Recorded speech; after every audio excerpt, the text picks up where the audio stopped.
the first bullet point and the first sub-bullet point of that. So that's app 5. I've got a general question in relation to that production. If I can start with the appellant, would you expect child house ratios to vary depending on the size of the development, and if so, why?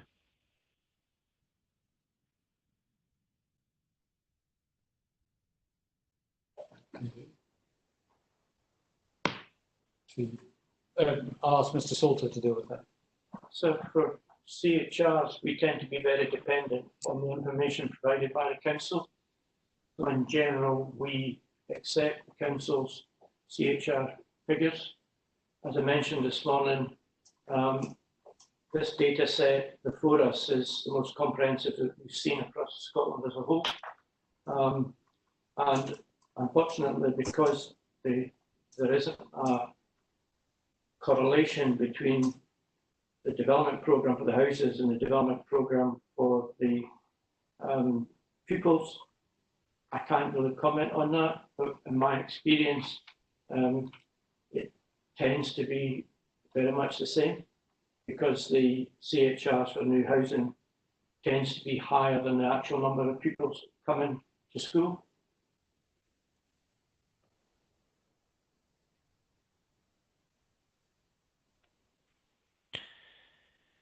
Okay. Council, any thoughts or comments on that?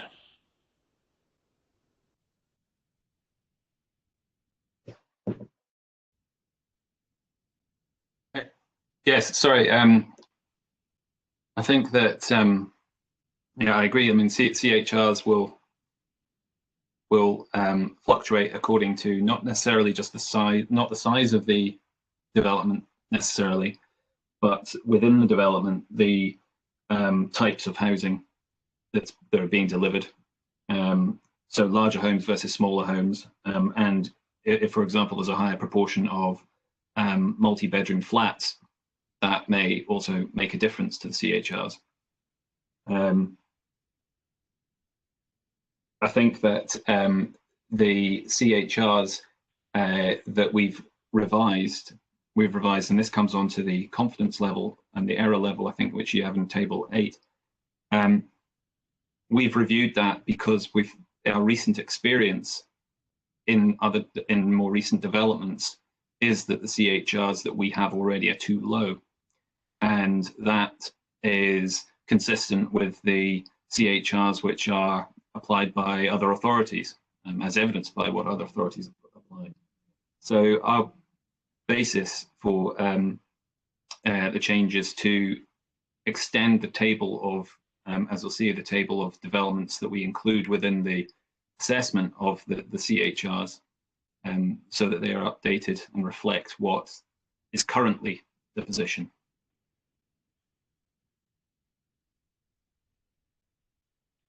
Okay.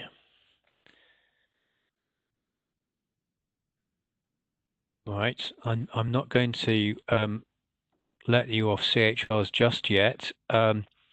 In my inquiry questions, I asked whether there could ever be a valid single CHR, and both parties agreed that they thought so, but I'm going to probe a bit further. If I can start with the council, what in your study would you say demonstrate that there's a single CHR which is valid?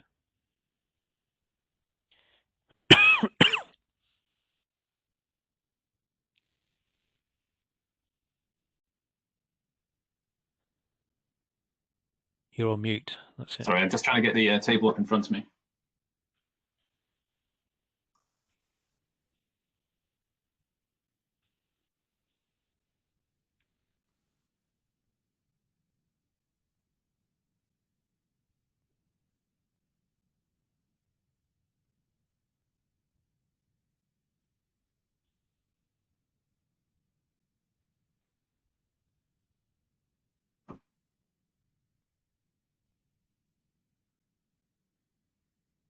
I think that what the table demonstrates is that the CHRs can change over time, and developments will be higher and some developments will be lower. There is going to be no CHR which is going to be absolutely true. As developments come forward, some will produce more pupils than CHR and some will produce less. But I think the CHR is a figure which can be applied reasonably universally to give a guide to the level of pupil production which is likely, or child production rather, which is likely to be experienced within an authority area. I don't believe that having a range of CHRs would be useful or productive for anybody. But what we do need to acknowledge is that, and as we're doing here, is we update the CHRs regularly so that they reflect what's the current position, whether that's economic, cultural, whatever it might be, where we are just now. And that's one of the reasons why we undertake this review and add in these additional developments.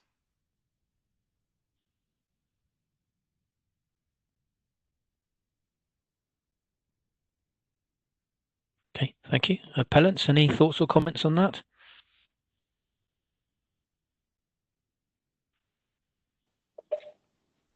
So I think it is possible to have a universal, in that sense of generic. If it's all about the data that you monitor against, and clearly the standard approach is to vary it for house type, houses generally being higher than flats.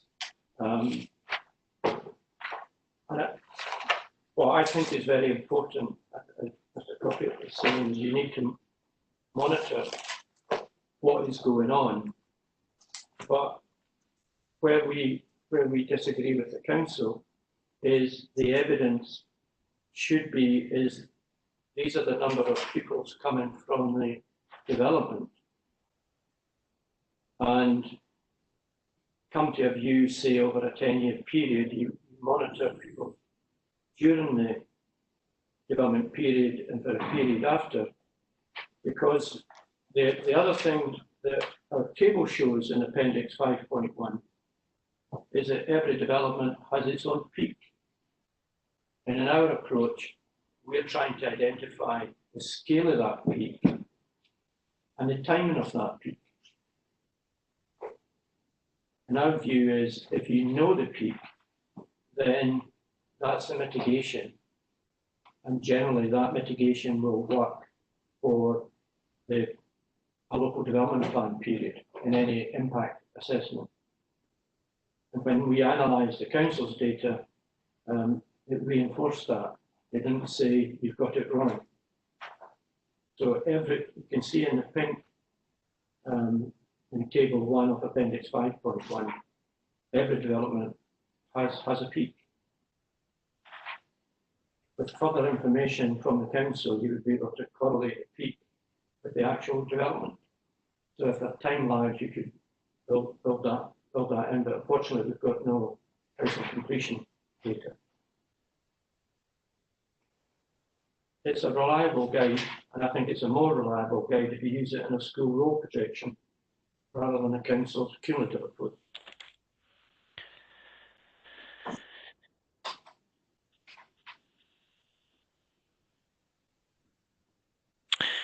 Okay, thank you. I think I've got what I need to on child house ratios. Can I now go on to the next bullet point, primary 1 predictions? And can I start with the council? Is it a fair conclusion to make that in any cohort transition method that the inputs every first year, i.e. the P1s, are critical to its accuracy?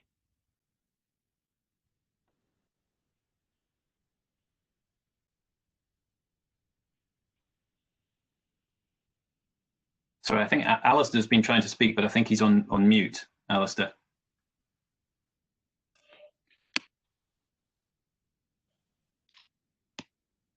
Okay, you're off mute now.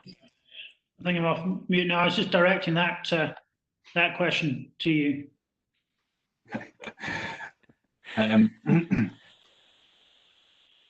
Sorry, would you be able to repeat the question for me?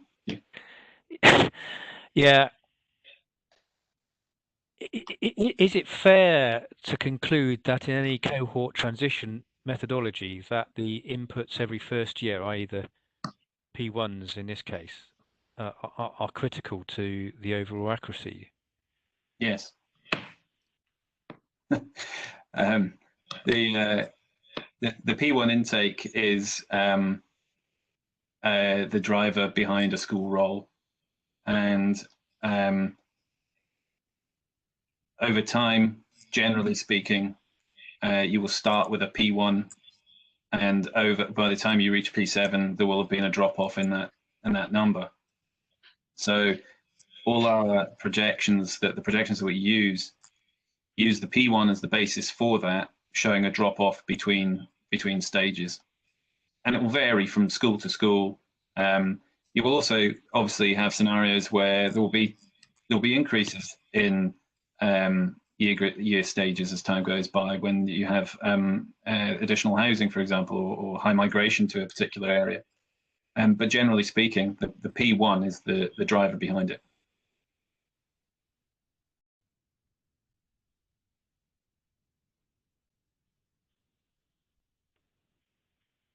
And for the appellants, would any comments on that?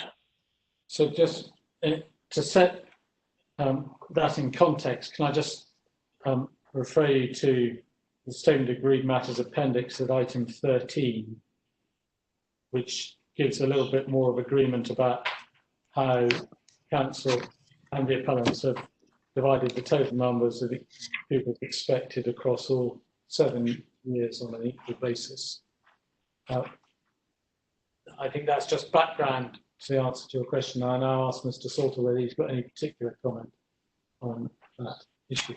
Yes, sir, I agree with Mr. Crockett. P1 intakes is very important because I refer to this in terms of a school roll projection, not the Council's cumulative approach, because clearly that primary one intakes didn't factor into their assessment at all. But if you get your P1 intakes wrong in the first year, that means your P2 is wrong in the following year, and it just goes on and on and on over the projection period. So if you've got 10 pupils too many in your P1 intake, you'll have 20 the following year because it becomes P2, and by the time you reach your P7, you can be 70 out. And we've seen that in projections when we appraise the work with councils and so on. So knowing your P1 intake, our modification, what we try to do is allow for the transitioning of pupils, because we know that not all of the pupils will be in the school at one time. And what we did is to say in each year there will be, there's call it 70 pupils, there will be 70 pupils coming into the school this year. We would divide that by 7 and assume there's 10 pupils of P1 all the way through to P7. And that's a similar approach that the council does in its own school roll projections, and seems to be an accepted practice across Scotland. But it's also fair to say, if there's data that says the balance isn't divisible by 7 and the evidence is there's a bit more in P1, P2, or whatever, as long as there's evidence that's capable of being validated, then that's an acceptable thing to do. But the important thing is having the validated data to say we'll move off the generic assumption and we'll go with a specific assumption. Okay, thank you. I'm just going to carry on this theme. For the council, in this particular instance, how could you go about accurately predicting P1s in large areas of new development where birth data and historical averages is going to be of limited relevance?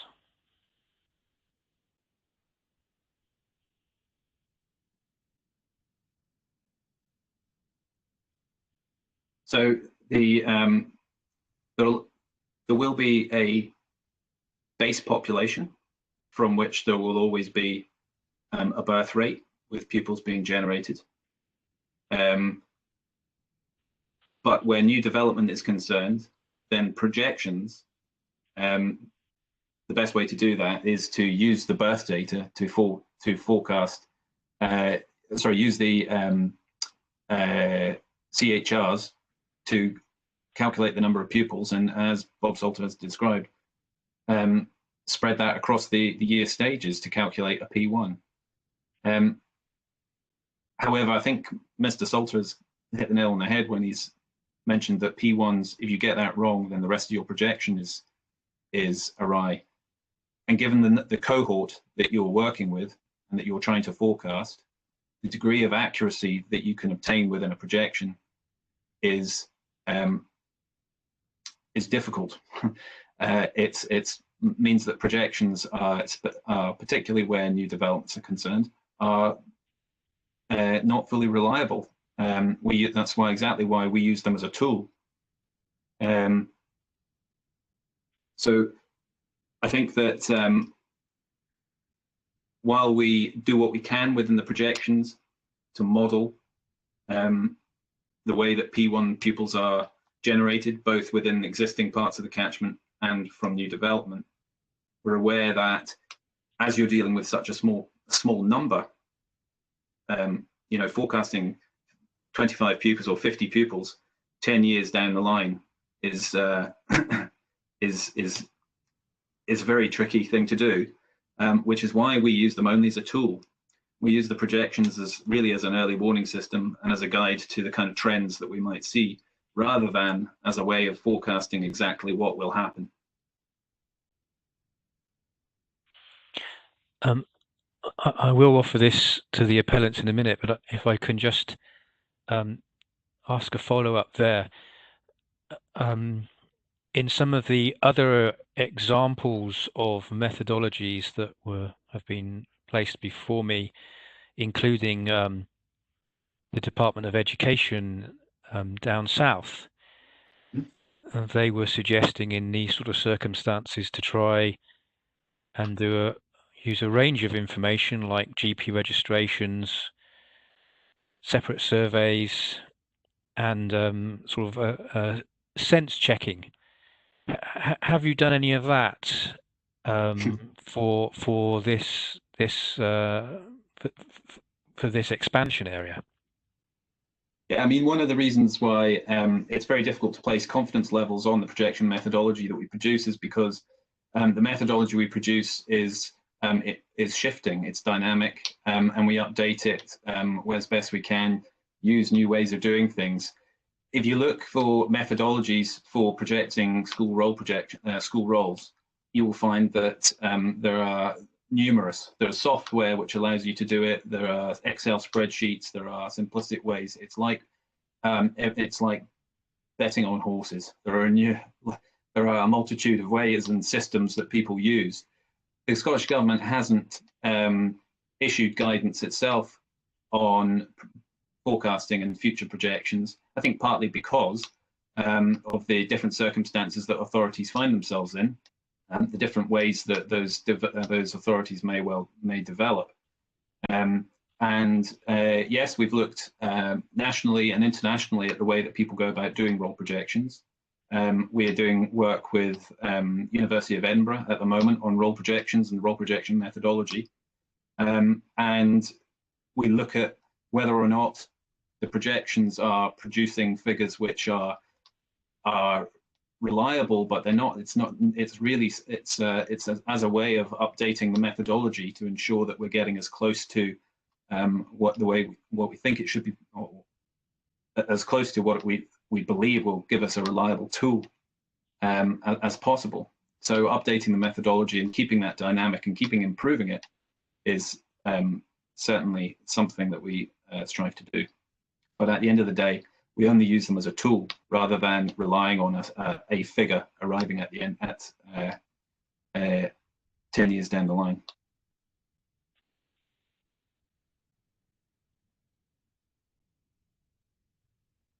Okay, thank you. For the appellants, any thoughts on that? And my questions were in two parts. So my first part was about how you go about predicting P1s in areas, large areas of new development, and then there was a follow-up about some of the suggested methodologies. So I think if you wish to take P1 intakes into account, your methodology has got to be a school roll projection. And the council's cumulative approach doesn't do that. If you're going to take P1 into account, then you have to have a data bank that says, in this development, these are the pupils that came, and then you have a position to examine the trends in other developments to make you comfortable that your assumptions are correct. And our school roll projections, so you'll notice that we run scenarios as well. So you can do a scenario building and say, does that make sense? You can also look at other outcomes. So, for example, one of our comments to the council in doing your cumulative assessment, you had your own school roll projections. It was to start comparing with other data sets. The NHS birth data, the 0 to 4s, is only available to the council, but the council will get the estimates from the NHS of 0 to 1s, single year cohorts in the pre-school stage, which at least gives them an actual measurement in the 5 years to come. So, and in terms of Scottish Government guidance, you may note that in my recognition, I mentioned there was a member of the Infrastructure Working Group who has just completed a survey of all councils in Scotland, looking at how they calculate secondary school capacities, how they undertake their impact assessments, the school roll projections, because Scottish Government is very keen now to follow through on the determining primary school capacities to try and have a suite of guidance to help councils undertake all of this work in a much more consistent approach. So Mr. Crockett is right to say, other than the primary school capacity, there is no Scottish guidance, but I hope in a year's time there'll be guidance on this complete suite that you need to do to undertake impact assessments and so on. Yes. Okay, thank you. Moving on then to my next bullet point, and I'll start with the council. And we've touched upon this. In your experience, would you expect an even age distribution for all age cohorts of children from 0 to 11 in new development?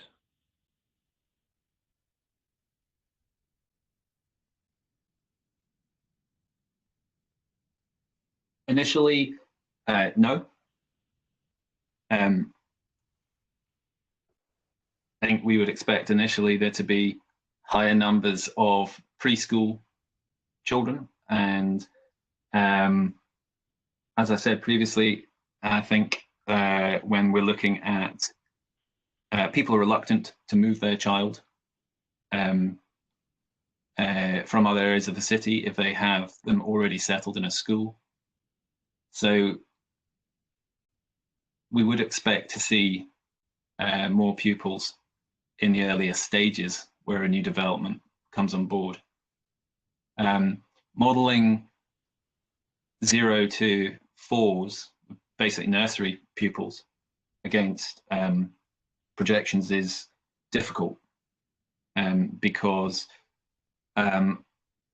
unlike the primary schools, the nurseries don't follow catchment areas. There is also a wide range of independent sector nurseries available for people, which means it's more difficult to track numbers, where they go, and the schools they attend. So the nursery figures tend to be, plus some people don't send their child to nursery.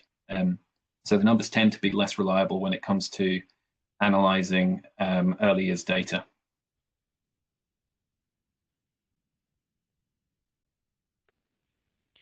Okay. For the appellants, would you expect an even age distribution? So in the absence of any other data, that tends to be the general assumption.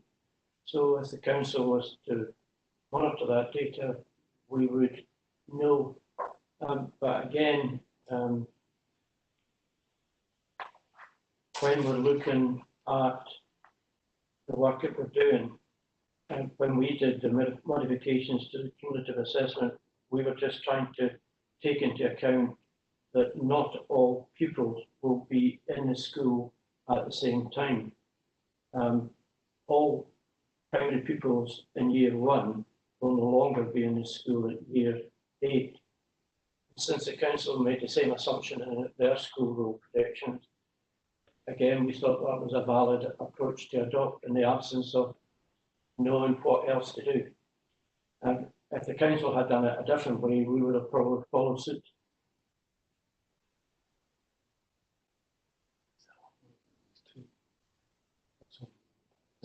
So, Okay. Sorry. I was just going to say that's all set out in APP2, how we've approached that. Yeah. And there's more detail on the council school role projections method, ours and others in APP3. Okay. Thank you. I'm going to move to the council now. For large areas of new development, is there not a case for trying to take into account 4, 3 to 1-year-olds who would also come from new housing, and then ultimately transition in to P1s?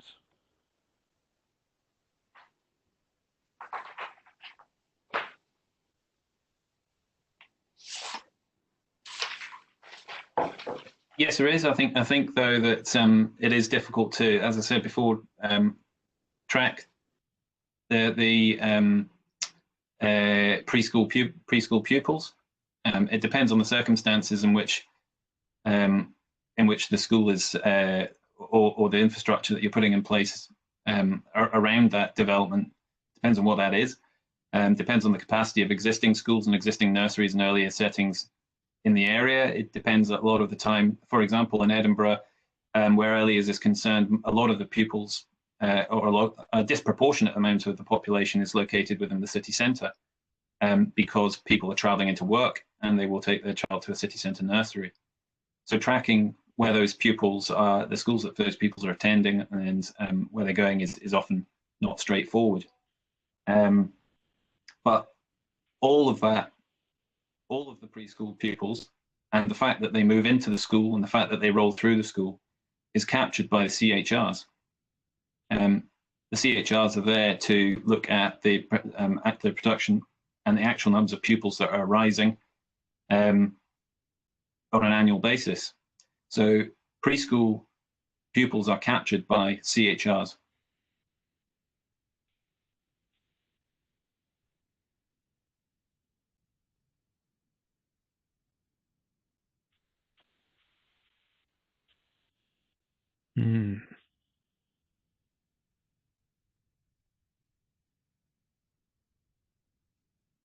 I'll have to think about that.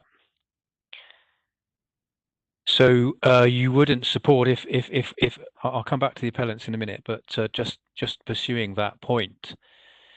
If we assume an even distribution as you do, why wouldn't preschool years be 5/7 of the CHR?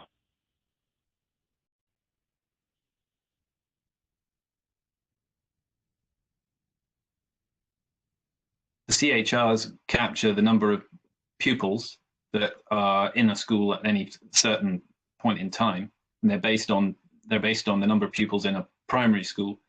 But as you can see from the way they develop in the table that we've provided, over time the numbers of pupils within the school will vary, and they follow that wave pattern. And the pupils who are rolling into the school from the development, from early years, sorry, will be captured as part of those figures. So it's over a period of time, the CHRs reflect the numbers that are coming forward from the development.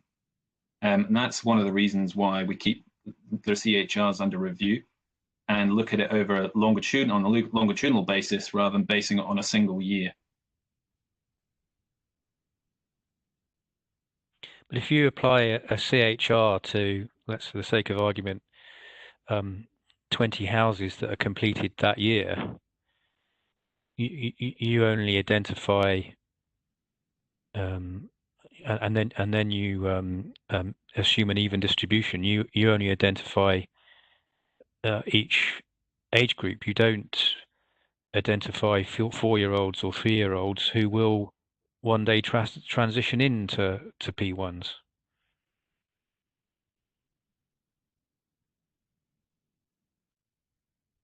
The CHR will capture the fact that those pupils will appear as part of the school roll, which is one of the reasons why we disagree with the appellant's position that we won't see continued pupils arriving from new development. We think that will continue. The CHRs are not necessarily just a point in time, but they're something that apply generally to the level of production we would expect from the development, taking into account the peaks and troughs that we would see over a period of time. And as the pupils roll forward from that development, we would expect them to be captured as part of those CHRs. The CHRs are based on multiple years of information to capture the fact that there is a turnover of pupils. So we do it over a 14-year period because you're capturing effectively 2 turnovers of a primary school life, and in doing so, you're also capturing the early years contingent. Okay, thank you. Very interesting. For the appellants, any thoughts or comments on that? So, difficulty I have with the council's answers is if we were talking about a school roll projection, excuse me, the type of all this could be done. So, for example, you could the council should be able to understand fully the 0 to 4s that it expects to come from new housing, and you could input that into school roll projection, and you can make adjustments for that factor, because the CHR in a school roll projection is only one factor of many. The problem that faces the council, it adopts its accumulative approach, which just says all these pupils turn up on the first day and they stay in there forever. There's no variance in time, there are no peaks, that is the peak. And what we tried to allow for was that is an unreasonable assumption to make when you're trying to work out what future infrastructure is going to be, and there was clearly other factors that you need to take into account, because clearly the build programme for the LG1 area is not going to be in the first year. And if you know the trends, you can understand the dynamic of people moving out at year 7 and those coming in to replace it. In the absence of any data from the council, the assumption that they've made is that from P1 to P7 will be divided by 7, but what we discovered in APP3 when we analysed the school role projection, like their cumulative approach, the model, their actual model, doesn't let the P1s to P7s actually move out into secondary schooling. And it's not a surprise to us that the school role projections tend to be too high. So from I think our conclusion when we reviewed the council's school role projections, it's a very comprehensive model and it could be used as an impact assessment. I think we are very surprised that the council hasn't adopted that to guide the future development over a 10-year period.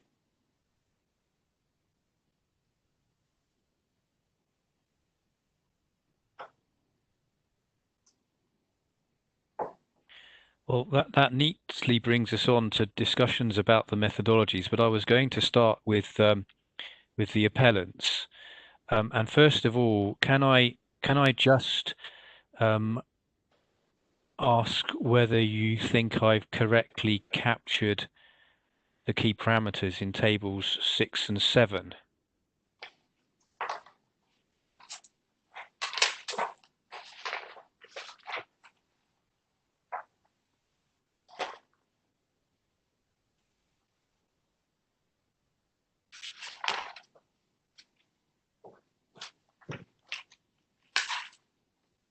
In table 6, you capture the scenario 2 of the Gilmerton School, which is the pre-catchment change.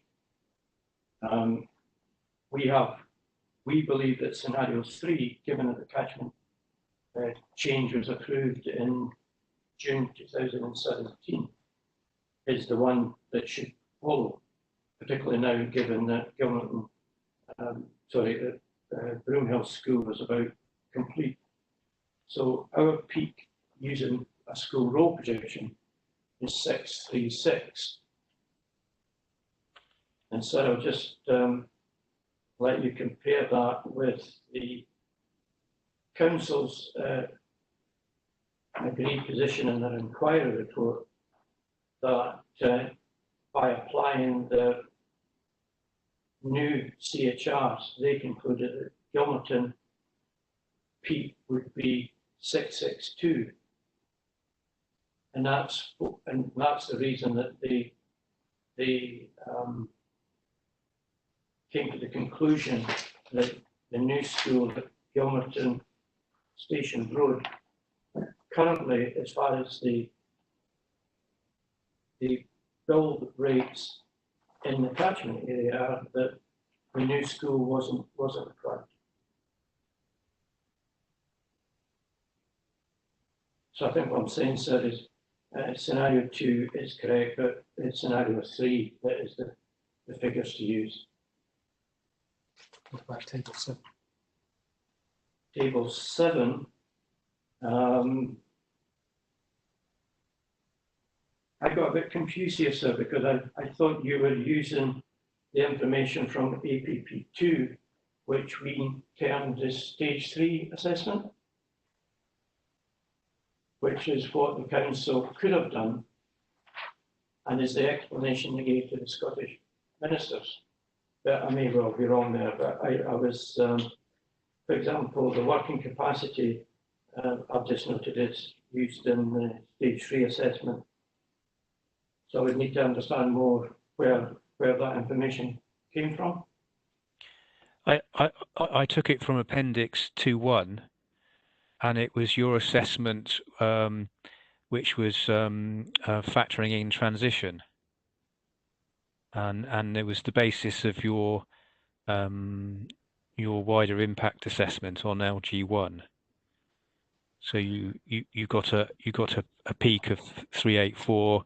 You deducted the capacity, your existing capacity as you saw it, and you compared that with the occupancy of Broomhills, and that was part of your justification for saying that you should only for your appeal 1.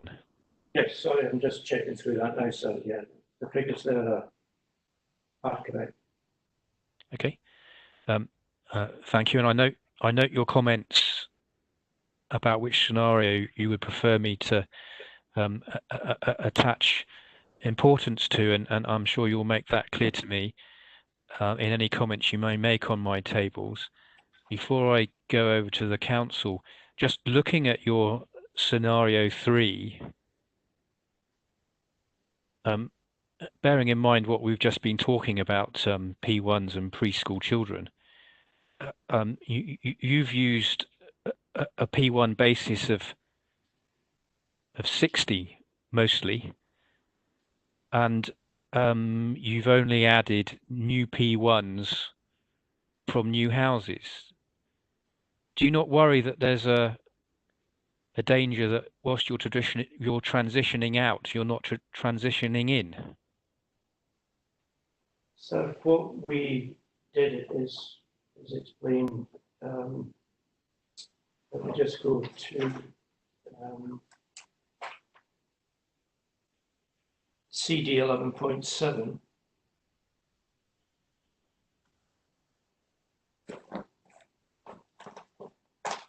Because the fundamental reason for the reduction was the fact that we were taking into account that the pupils in the houses that were moving out of the catchment area, if they're new, should be going to their new schools. And we took a figure of 81, which was the previous years. So we didn't look at past trends, and we decided what is going to happen to them. And then as you roll forward, we get more and more pupils coming into the P1 intake. But we didn't, so the 60 becomes the base figure, to which when you do the number of pupils a year, there will always be an addition of pupils on top of that. So we haven't brought that figure. There's always an addition, but that's just P1s from new development. What about 4-year-olds and 3-year-olds and 2-year-olds? How have you factored that in? Factor that into an examination of the trends. So we always look 5 years to the past. But isn't that the difficulty when there's new development? Because if you're looking at past trends, you can't capture the houses that haven't yet been built on your client's site.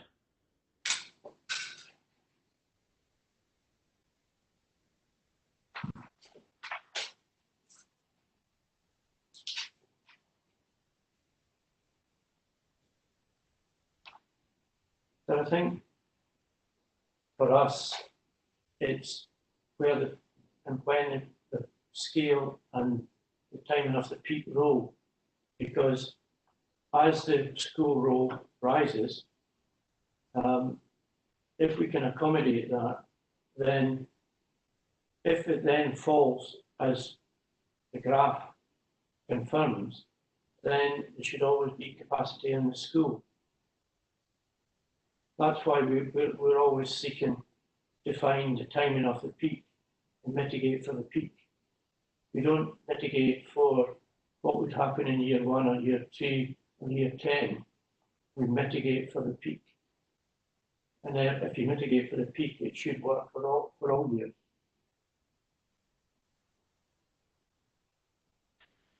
Okay, thank you. I know that was a long explanation, but the council, any thoughts or comments on that? Yeah, I think in terms of the differences, this is quite a big one. There is an assumption that pupils just disappear in the appellant's response, that once they hit the peak, that's it. It's gone. There's no more pupil generation, and their projections reflect that. It's also based on a single point in time. They're basing it on, as he said, they don't look back historically. They've set a base rate which is based on what they know just now. They haven't looked at what's happened in the past. They haven't looked at fluctuations in the base population, and there will be a base population there. They have only looked at new development rather than looking at the population which already exists and what impact the new housing would have on top of that.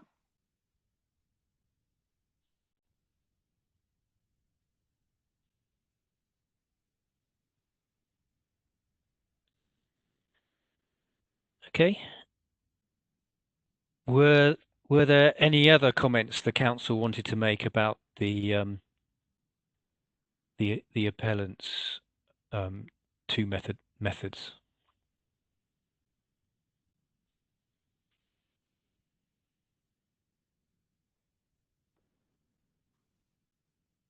No, I think the fundamental thing is that it isn't based on actually projecting forward. It's based on pupils arriving in the school and then leaving, and then no pupil production after that. Doesn't take account of historically what's happened in the area. It doesn't take account of a base rate. It's an assumed base rate that they're building from. I think that yeah, that's sufficient for now. Okay. Appellants, a last word on your methodology? Just wait. I'm trying to find the graph. Put away.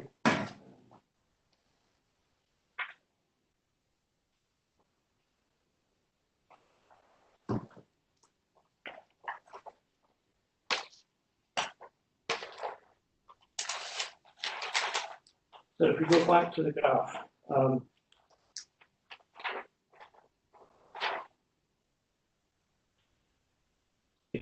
analysis that we did in APP2 was designed to calculate the peak in the same way that the council's cumulative approach calculated the peak. Although we didn't add in the other pupils coming into the school, and that wasn't the purpose. The purpose of a modified approach was simply to identify a peak. When we run our school roll projection, all the matters that you're raising, sir, are being addressed. And we're fairly comfortable with the approach because that's a standard cohort progression model.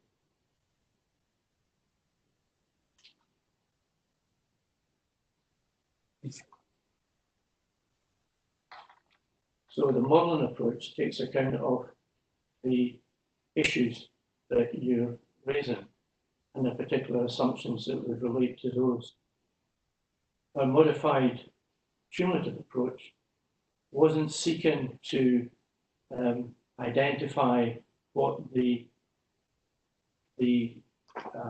school role at Gilmerton or Gracemount was. It was simply to identify what the peak of pupils would need to, within the area, would need to be accommodated in the LG1 sub-area, because it wasn't 599.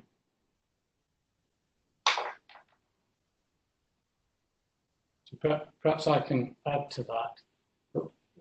What APP2 is seeking to do is to take the council's approach and modify it, which is not Geddes' methodology. Mr. Salter's methodology is set out in APP4. There's a very good summary of it at 1.24. I'll just get Mr. Salter to look at that to make sure I've understood the point correctly. Where it starts with a baseline scenario modeling,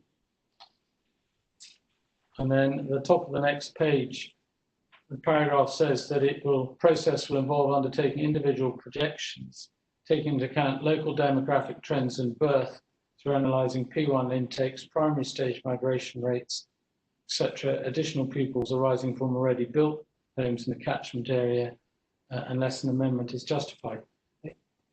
In our submission, that methodology does much of what Mr. Crockett has just said it didn't do. Yeah, but that's our school role projection. Yes. So it's important, if one's criticising APP2, it's important to understand what APP2 is seeking to do, as opposed to the school role projection methodology that has been applied in Geddes' own impact assessment.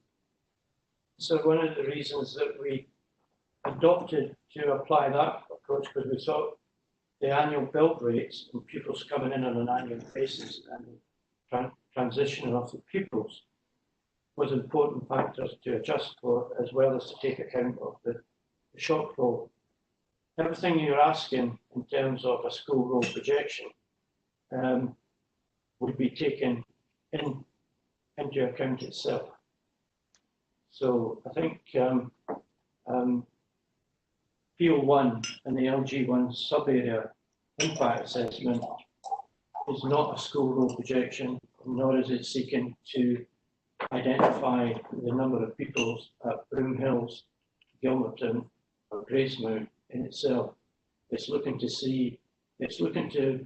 generate a figure which we think is more accurate than the Council's 599, and then apply a method to that to say what overall capacity for new accommodation is required. And there's a calculation to that that we haven't discussed yet, so that we'd apply. Okay, thank you. Can we then move on to the Council's 2018 roll projections? That's CD 14.9. Can I just start with the Council? Have you anything to say about my tables 8 and 9?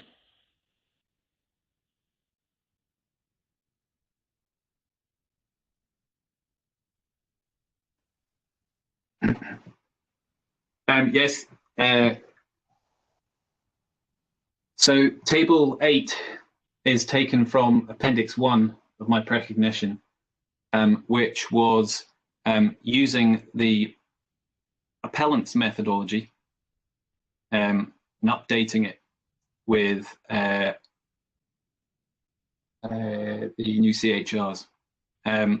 Therefore, it doesn't reflect fully the approach that we would take for a variety of reasons, and it was simply there to illustrate what would happen if you applied, if the new CHRs were applied to the appellant's data. Table 9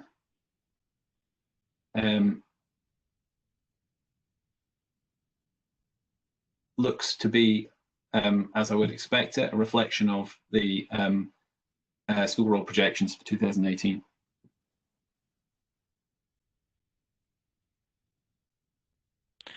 Okay, thank you. I'll turn to the appellant. So you've made it very clear in your submissions and today your views on what you describe as the cumulative approach, and you set out your criticisms in APP3 about the Council's 2018 roll projections. Are there any key points you want to make to me today? Just to clarify, the cumulative approach is not the appellant's term, it's the Council's term. And so that was the term used by the Council in its submission to the Scottish Minister. So it's, I know it's, I'm accused of making that a pejorative approach, but on CD 4.8, page 19, that's Council said the Council uses a cumulative approach. And in the next paragraph, the Council's cumulative approach is based on cumulative assessment area. So we adopted that term, as we do in most work, is to reflect what the Council calls its own work. In terms of Table 8, I need to take you to Mr. Crockett's recognition.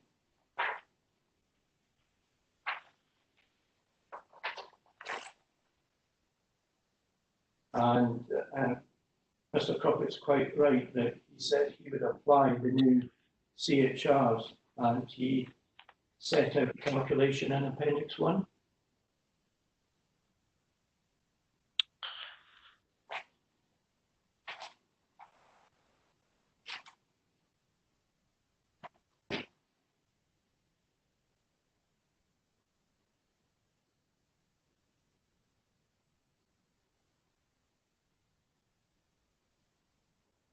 Okay, I've got Appendix 1.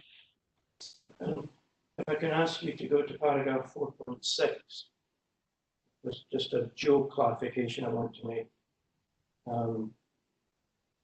Mr. Crockett refers to a peak people production in 2023 as 568.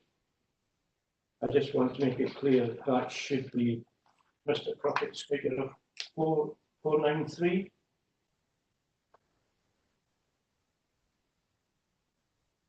Just so we don't get confused. And then I want to take you to Appendix 1 and just draw your attention and Mr. Crockett's attention to the CHR which has been applied. That's shown in Table 2. Yep. And Mr. Crockett will probably see that he's applied 0.11. And that's the primary figure and not the non-denominational figure. So it's not a big difference, but I just want us to agree when we finally look at the figures that the figure 0.11 should actually be 0.097, and the peak is not 493 but just 485. So if you go back to Mr. Crockett's recognition, the figure in 4.6 should be 485.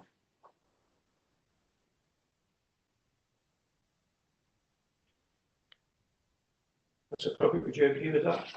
Well, hang on a second.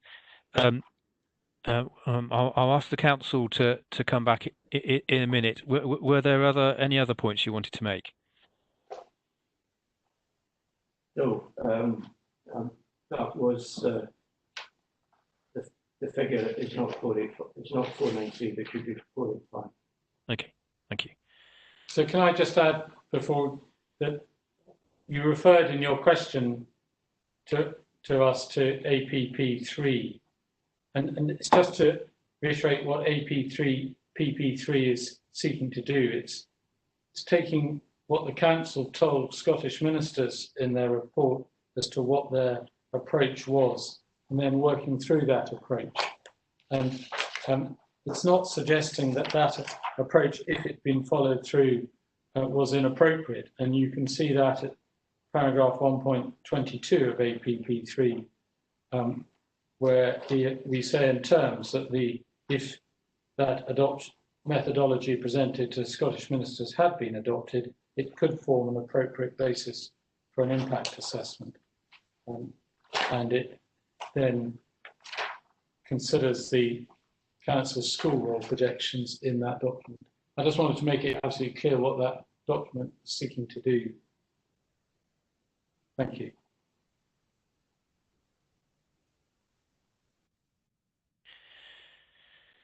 Okay, for the council, any thoughts or comments on that?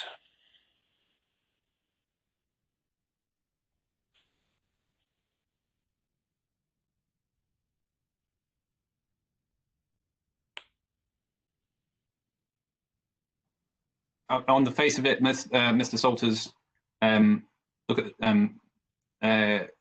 statement seems to be correct, but we would need to take that away and check those figures.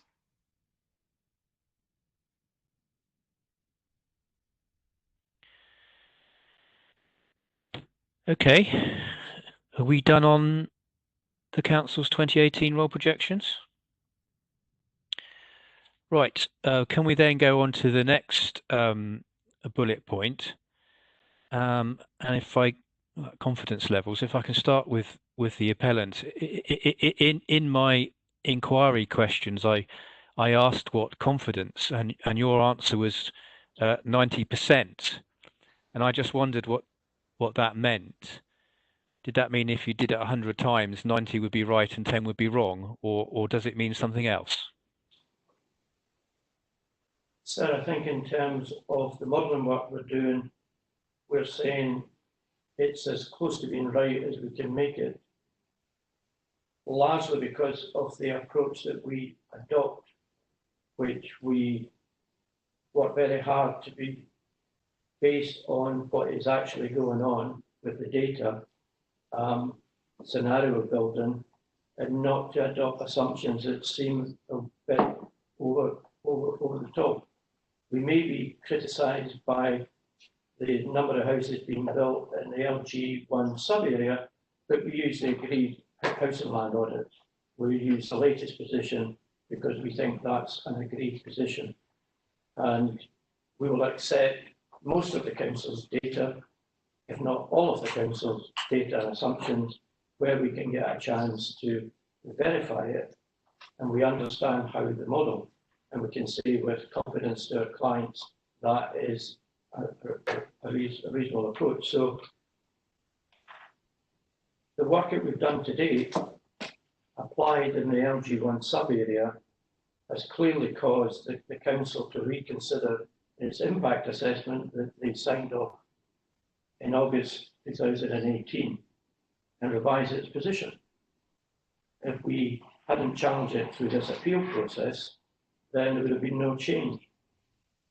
So just remember that we've made these similar comments to the council and the various reps to the SG.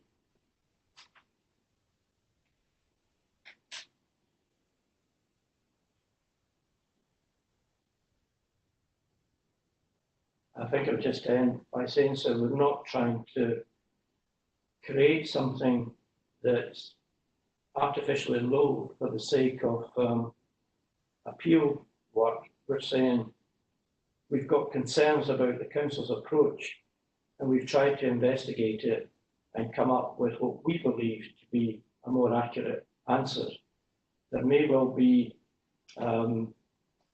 because of the way the council has approached their impact assessment, and we've tried to modify it, our answer might not be the perfect answer, but we believe it to be a more accurate answer than the council.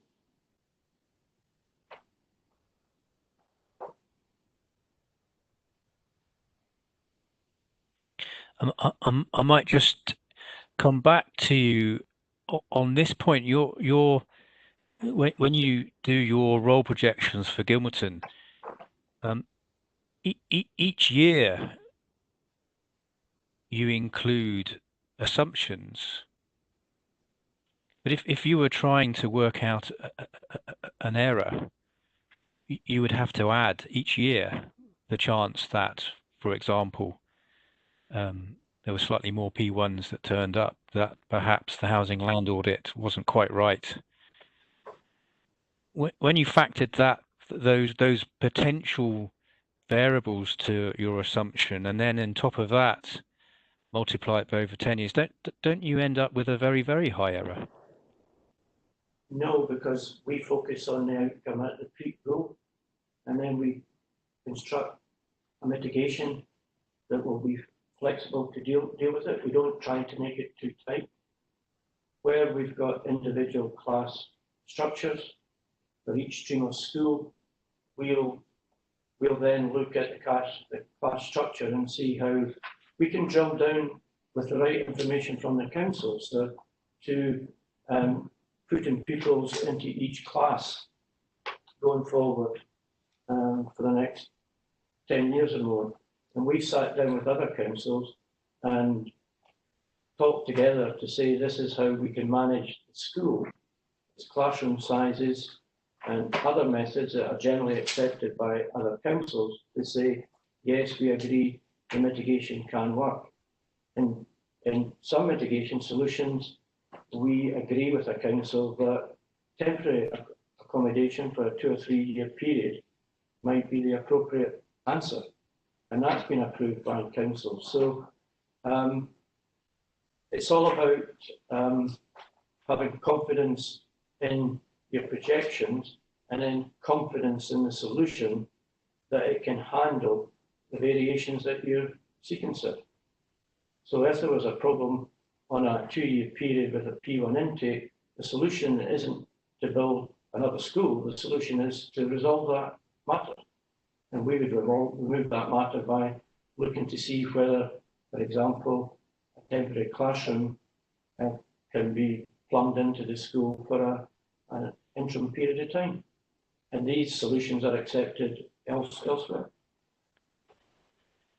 Okay, I'll come back to the council in a minute. Just whilst we're on a wee roll here, do you think a confidence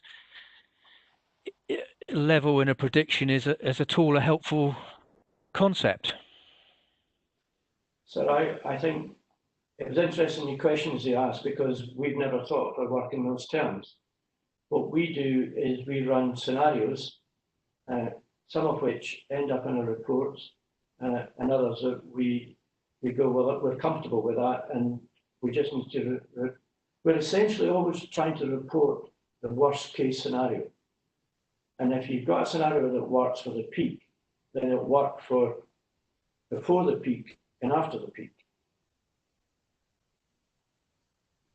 And if the council was to use it,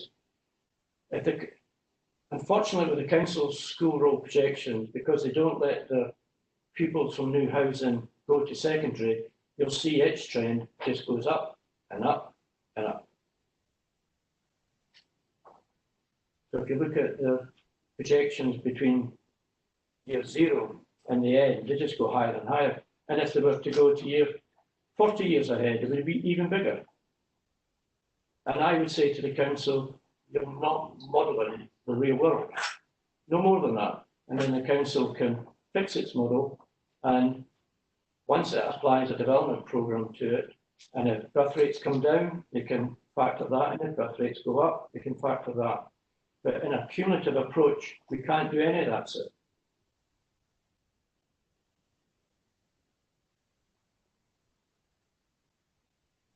Thank you. Council, any thoughts or comments on what you've just heard?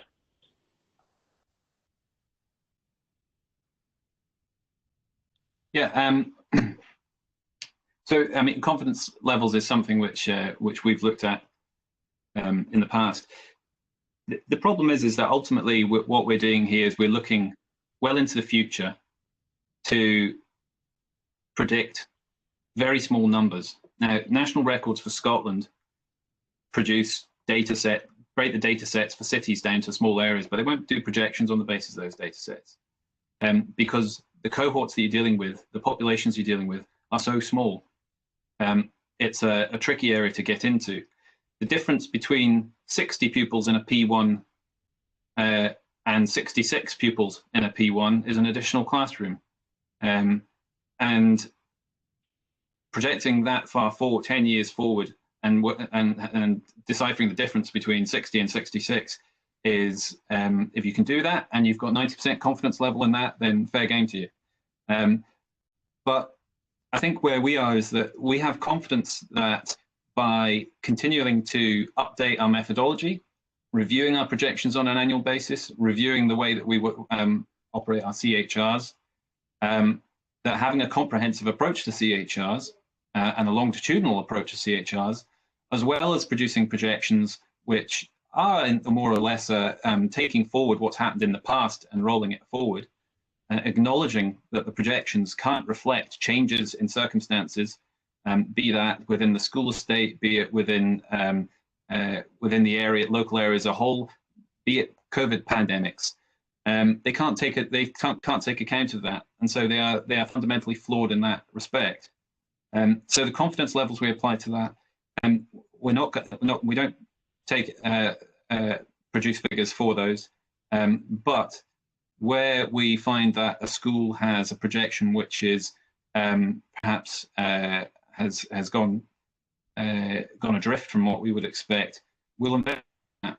We use the projections as an early warning system. We use it as a way of investigating the accommodation issues which will arise at particular schools and in particular areas. But we would not rely on absolute figures. And especially as we've already talked about, the driver for projections is the P1 figure. It's a very small number of pupils to be projecting so far into the future.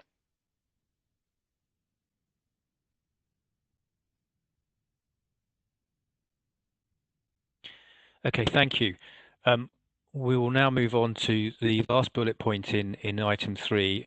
Again, this is an opportunity for parties to draw any overall conclusions they wish me to take from this discussions in this part of the agenda, starting with the council.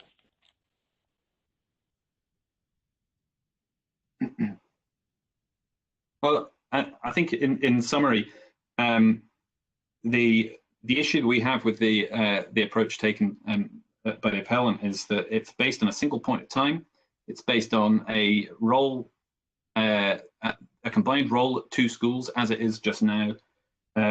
It's based on it doesn't roll forward population. It doesn't acknowledge that the base population will change. It's based on a middle line. It doesn't allow for peaks. It doesn't allow for it's based on very much on a sort of average level. And as a council, we need to be able to address the peaks and the troughs, but ultimately we need to provide accommodation which is going to provide for the population as it rises, both from new developments and from existing developments.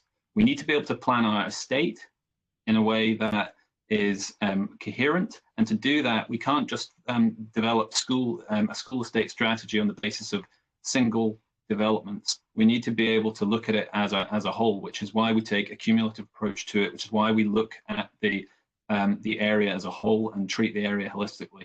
We look at the schools which are in the area, we look at the provision which is in the area, we look at the services which are in the area. And in doing so, I think we're taking a view which is not based on merely the now, but is actually future-proofing for what happens later on. And I think I would just leave that at that. I wonder if Alistair would have anything he would like to add further to that.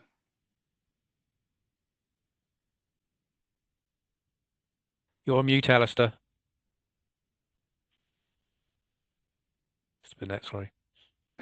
Not at this time. I think we might have to cover some of the details in further submissions, but I just rest on the detail of the methodology at that point. Okay. For the appellants, final say.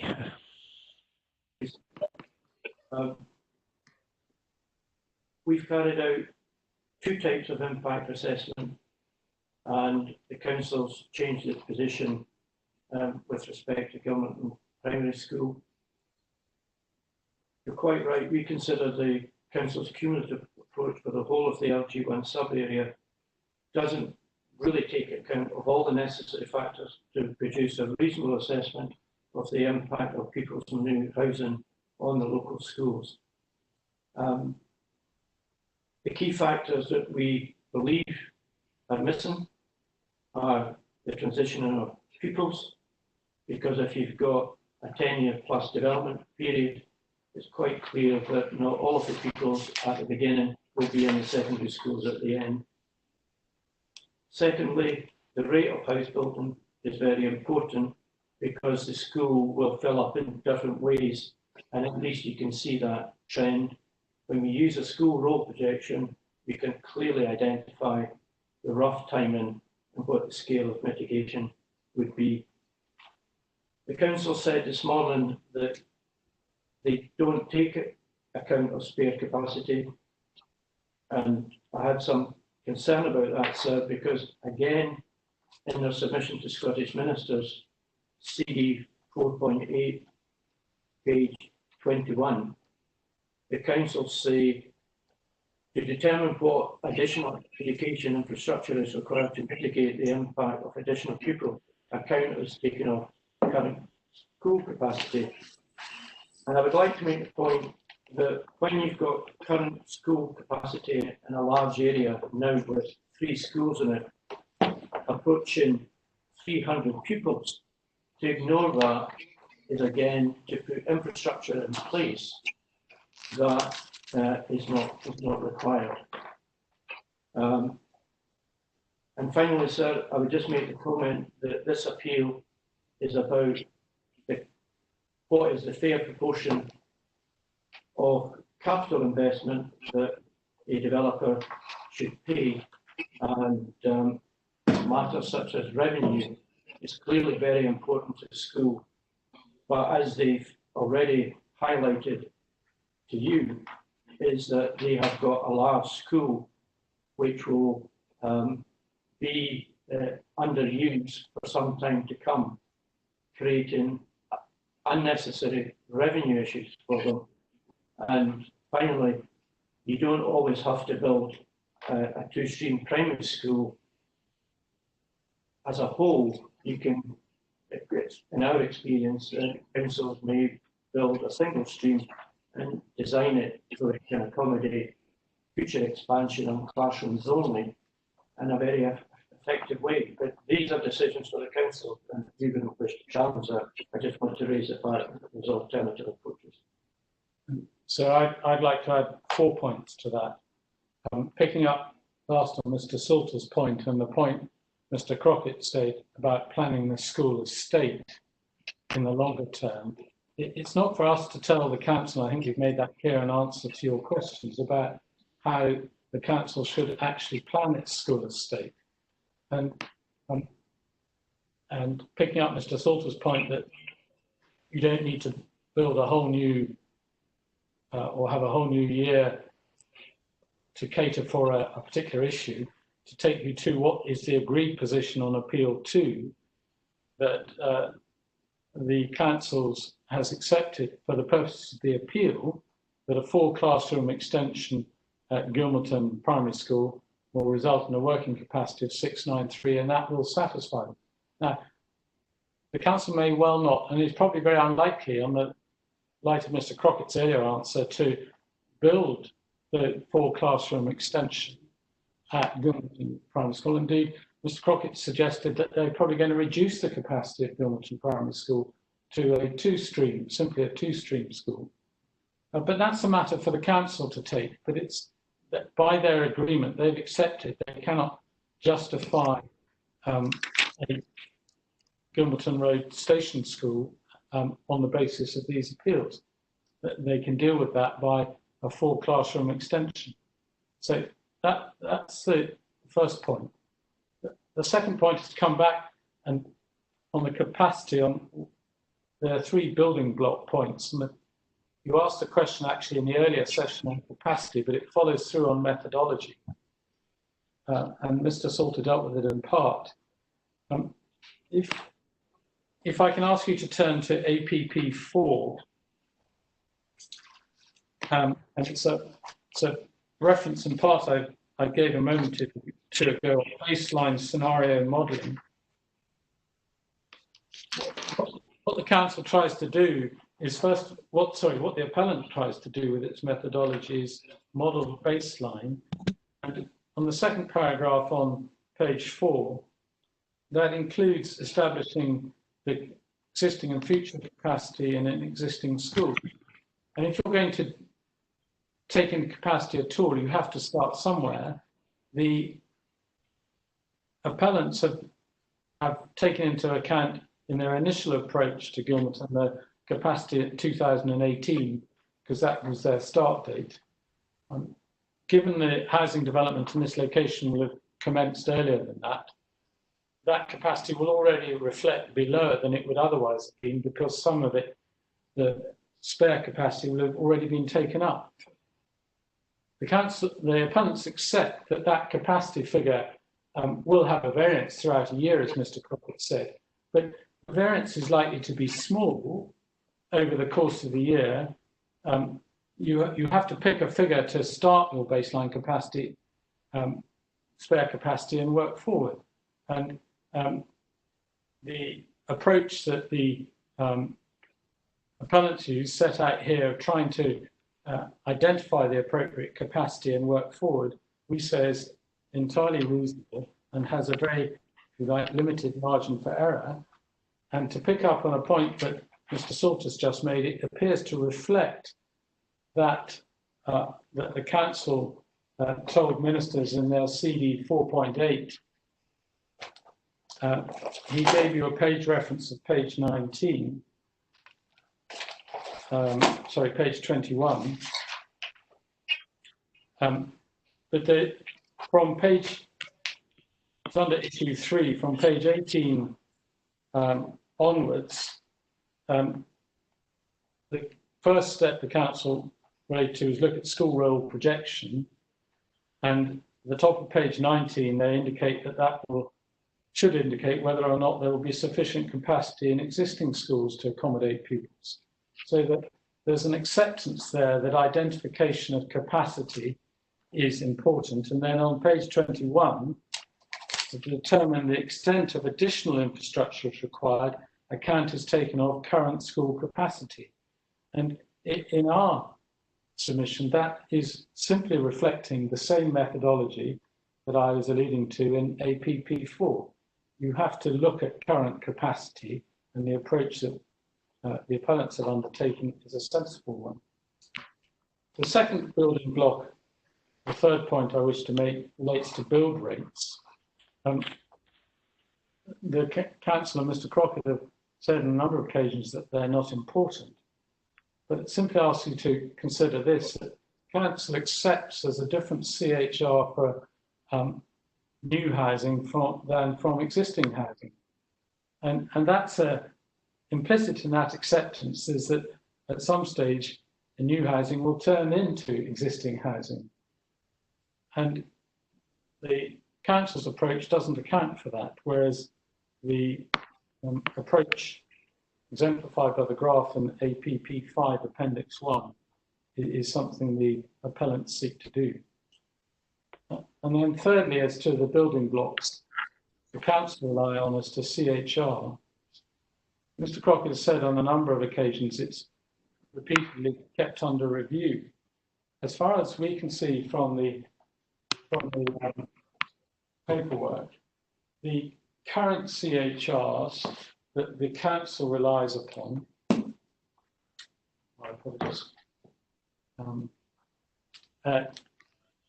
is approved only, that's the most recent ones, are approved only for the purposes of statutory consultation requirements. It's a point we've made in evidence, but the CD number is 5.1. But what that also indicates in the appendix to it, which is page 8 of that document, is that the previous CHR rates appear to have been generated in 2013. So the rhetorical question I leave you with is if these are repeatedly updated, there does appear to be the evidence of that before USA. So those are our concluding points on methodology. Okay, thank you. Can we now move on to agenda item 4? And if I can start on the first bullet point with the appellant, is it part of your case that the current Section 75 agreement unfairly pools costs? Just to ring the changes, I'm going to ask Mr. Welton to deal with that one. Hopefully quickly. Yeah. Good afternoon, sir. Just check you can hear me. Yes. Thank you. I'm not able to see. Yes, good.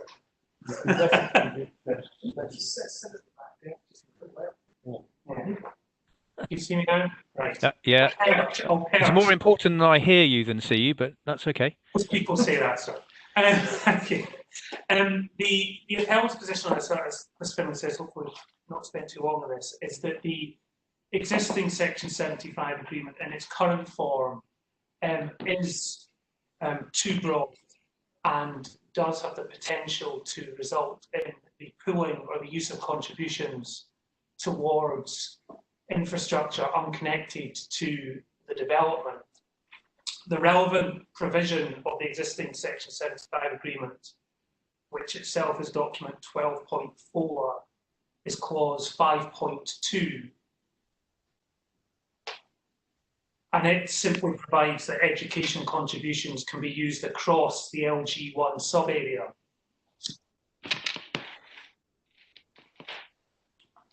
The proposed modified Section 75 agreements, and this is repeated across each of them, so documents 12.1 to 12.3, and these are in agreed form between ourselves and the Council, have amended clause 5.2.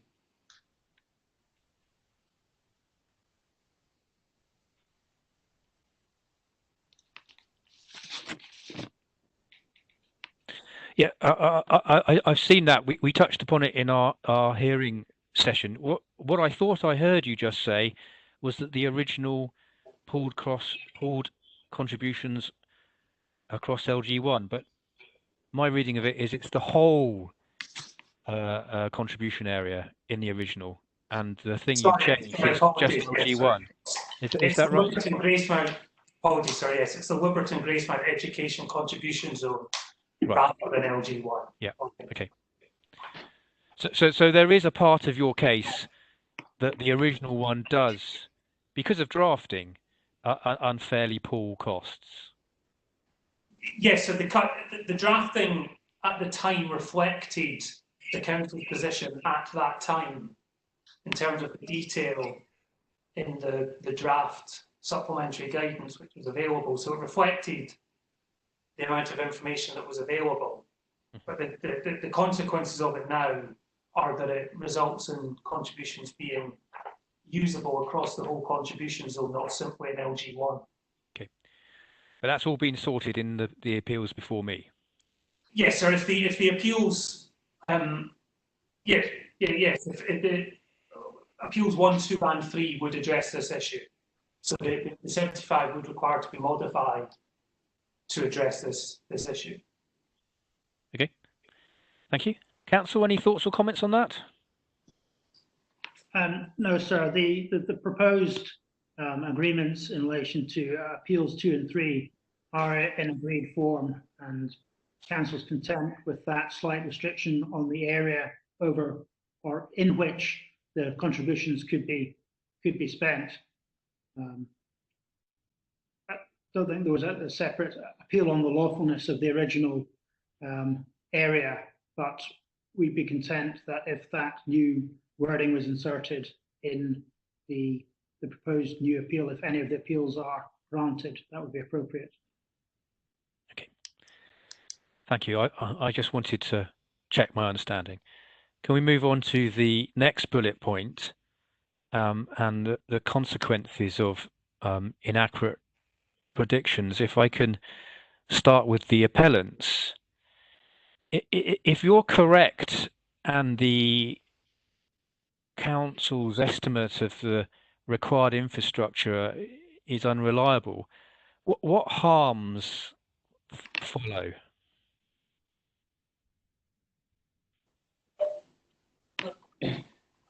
I think the harms don't necessarily follow from simply the Council's estimates being unreliable. The harms follow from their estimates being unreliable and ours being, we say, far more reliable. And although it may be straying into your next bullet point, in my view, they're related. If one turns to the circular on contributions, which is at CD 2.1, the circular requires, first of all, strict compliance with the tests, which is paragraph 2. And then when one turns to the scale and kind test, which is clearly the territory with which these appeals are engaged with, the paragraph 21 makes it clear that the planning obligations should not be used to resolve deficiencies, reading short, which are not, or to secure contributions which are not strictly necessary to allow the permission to be granted. So that the planning harm is that if you rely on the Council's inaccurate suggestions, you are securing contributions that are not strictly necessary. And just to tie that in with reasonableness and uncertainty, there's no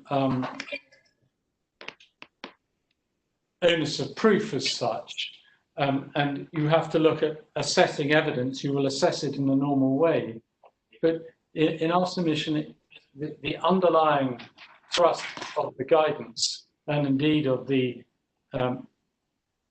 Scottish Minister's refusal to endorse the supplementary guidance, is that before you impose a requirement, either initially or by way of a requirement under this appeal, it must be, the requirement to contribute must be based on, firstly, robust evidence, and secondly, robust evidence which demonstrates to the satisfaction of the decision maker that what is being put forward as being required is strictly necessary. And to answer your question directly, if it isn't, planning harm results, because the longer term or the better view of the planning system is taken to be that contributions should only be sought where they are strictly necessary.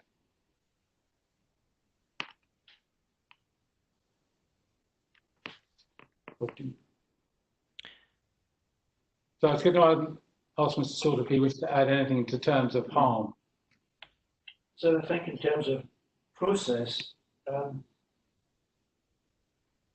if it's concluded that the initial impact assessment is not a reliable one, then clearly that causes an issue in terms of the financial contributions being sought.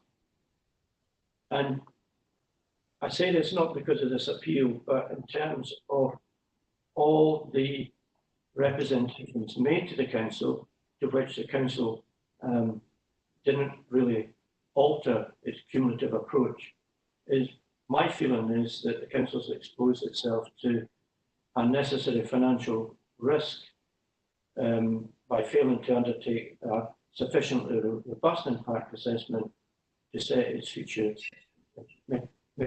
mitigation, and therefore just opened itself to the Section 75 appeals.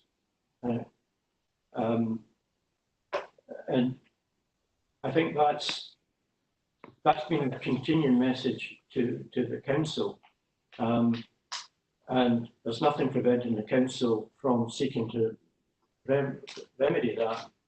And my understanding of the response to Scottish ministers back at the beginning of the year is they were looking for guidance on how to do what Scottish ministers were asking. And I just leave it. Okay, thank you. Council, any thoughts or comments on that? Sir, your question at this point asks us what's the harm if the council's predictions are wrong, or is it assuming that the appellant's predictions are right? My initial reaction is that the appellants are not disputing that a contribution towards education is necessary in order to mitigate against the new development. Therefore, if the council's predictions are wrong, it's just a question of the scale of the contribution. And what they're saying is that the contribution that's being asked for might be greater than would otherwise be the case if the council's predictions were lower. That could lead to a contribution greater than might have been asked for if the prediction had been different. But that is a large scale over which a reasonable contribution is being asked for. And so far as harm is concerned, there may be an overpayment and in the short term, but it's the council's position that there are potential mechanisms by which the appellant may be able to reclaim that money if it's an overpayment. And a Section 75A is one way to do that. But whether this is the appropriate time to assess that depends on the scale of the difference between the parties and whether or not the contribution asked for is reasonable. And it doesn't work the other way around, which we'll no doubt come on to when the consequence is that the appellant's figures are incorrect.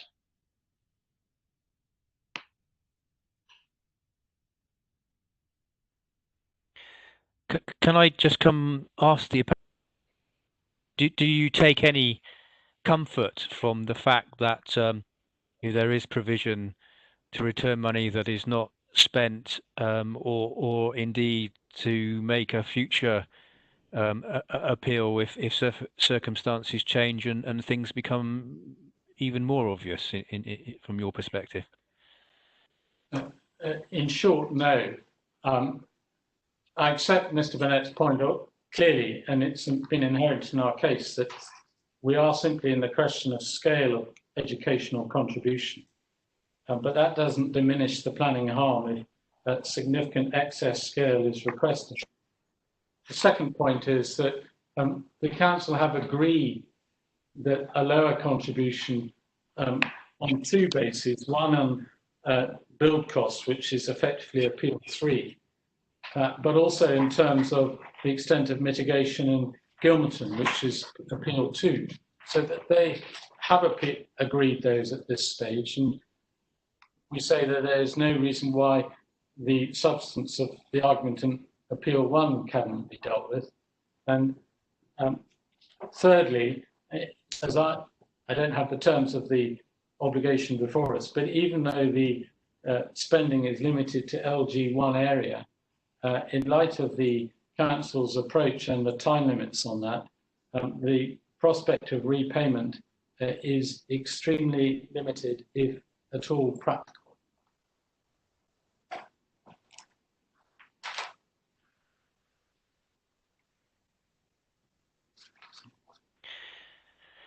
Okay, I'm going to then move on to the next bullet point, which is the reverse of the coin, as it were. So for the council, what are the harms if I was persuaded by the appellant's arguments and the appellant's predictions, and they turned out to be inaccurate?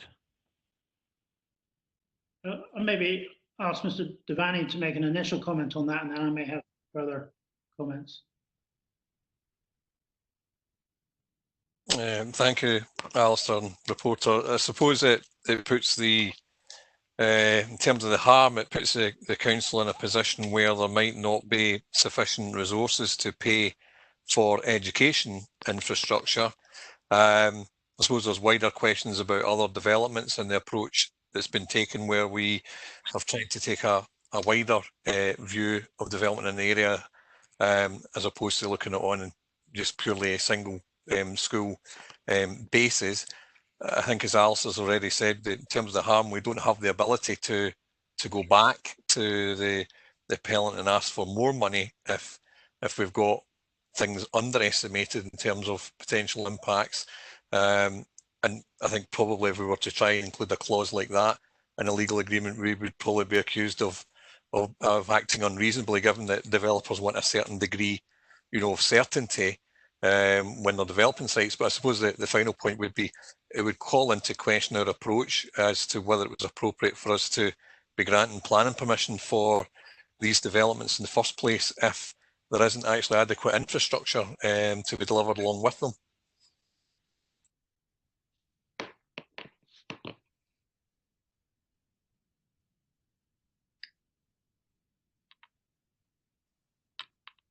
Yes.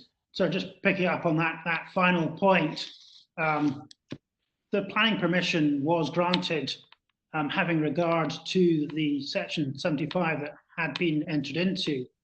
And while the council are agreeing to appeals 2 and 3 with the addition of the unilateral obligation, there is a concern that if the appellant's figures are wrong and there is an underestimate of the provision of resources for education, then the planning application would not have complied with the local development plan. And to retrospectively change that consideration needs to be thought about very carefully.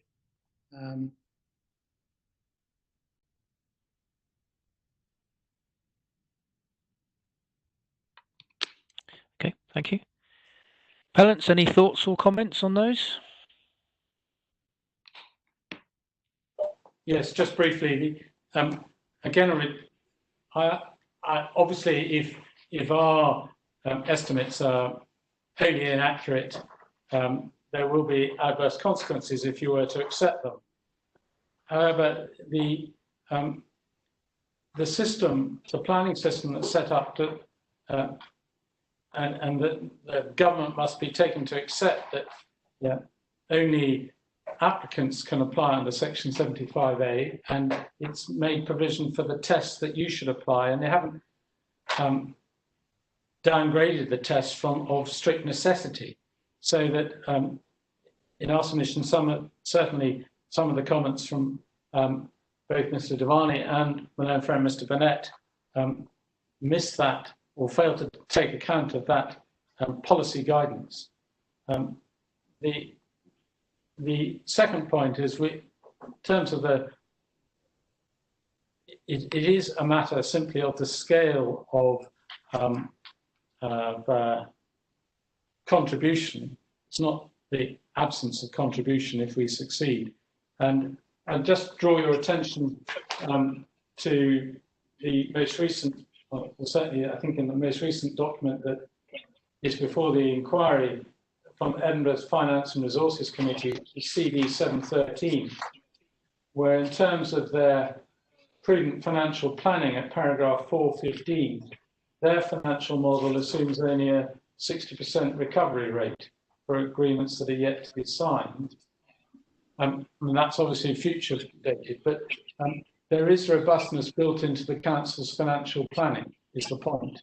And so, whilst there would be a significant drop, which is why we're at appeal, in our submission,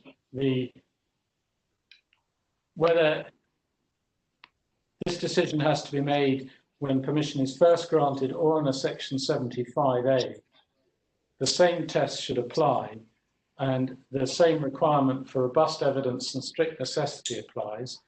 And if the Council don't provide that, and adverse consequences follow, then that is a consequence that the planning system allows for, and it is not a reason for refusing the appellant's appeal.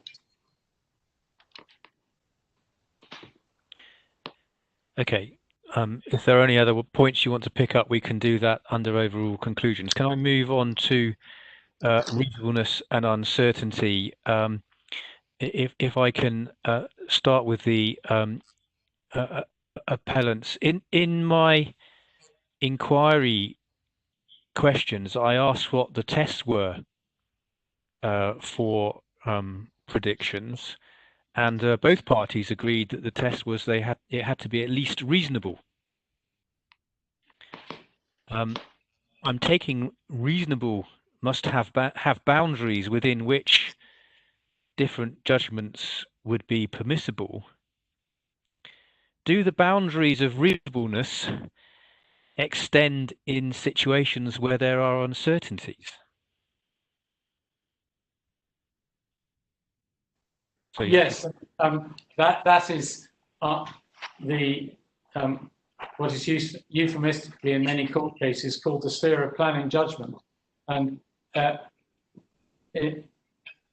without attempting to, obviously, if a reporter is looking at the impact on the landscape, the reporter will be certain in his own mind as to what that impact is, one way or the other. But there will still be a judgment as to how the development will look in the future. And there'll be uncertainty as to that. But for instance, with a wind farm, and you may be aided in that with visualizations and the like, but there may be cases when what is built comes as somewhat as a surprise to the decision maker. Similarly, when looking at education contributions, it is a necessary judgment to make a decision as to the future education contribution made on the factors that we've been discussing. But I simply reiterate that the policy framework within which you should apply your reasonable judgment is a requirement for any contribution to be strictly necessary, and so that in our submission should assist you in applying a reasonable approach to the assessment of evidence and the uncertainties within it.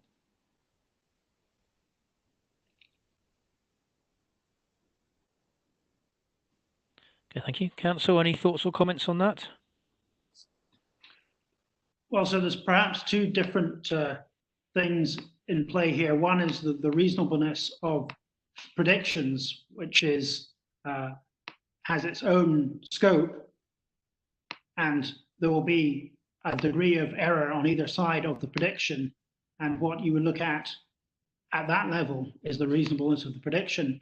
But then there's also the planning judgment, which Mr. Finlay talks about, and that will be extended as well. So there's two forms of uncertainty, and it could well be that there's an overlap and a large scope in which a contribution that's asked for could be reasonable. And I go back again, Mr. Finlay refers very much to the test of necessity, whereas here it's the scale and kind that is really at issue.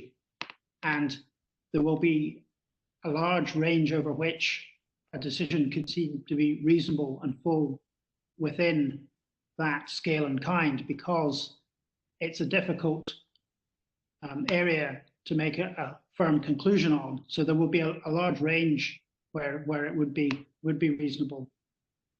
But I'd also point out, maybe I should have pointed out in relation to the last point, that while you have a judgment, it is also more limited in this scenario, because the only possibility is to accept one of the three proposals made by the appellant and not yourself come to a compromise between them.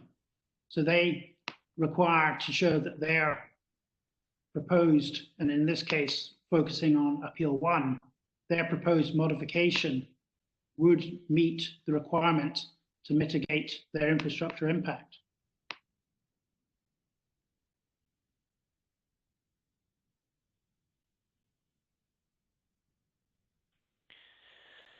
Okay, let's see if we can wrap up agenda item 4, starting with the council. Any overall conclusions you want me to draw from this section of the agenda? Sir, I would say that there is, in essence, a degree of agreement in relation to the issue of the pooling of costs, and that it's not really an issue in this particular appeal, given the proposed modification to all the appeals and the wording of that.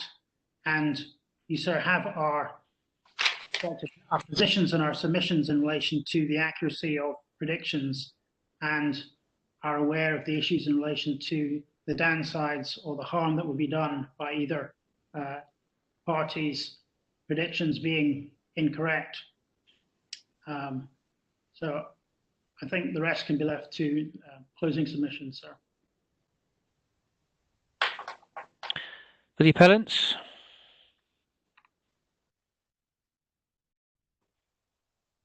Apologies, just 2 points. Firstly, that the strict necessity test that I referred to is included in paragraph 21 of the circular, which is in the section dealing with the scale and kind test, so that test applies to scale and kind. Secondly, we did agree that the approach to projections should be reasonable, or at least reasonable, but we don't accept that just because that gives a wide ambit of possible answers. In this case, there are two projections or methodologies put forward, and in our submission, there's a clear choice to be made between the two, then that should be done on a reasonable basis, bearing in mind the test to which we've referred. And perhaps I will add a third point, that when these, the original section 75 were entered into, the council made it clear it wasn't prepared to have a debate on the scale and kind. Essentially, it was left open to the appellants to wait for the SG to be approved or not, or get their permission. If we'd waited for the SG to be approved, we'd still be waiting. This is the first real opportunity for a debate, and in our submission, there's no basis for using this section 75 process for approaching it in any other way than you wouldn't have done had this been a first instance consideration of it.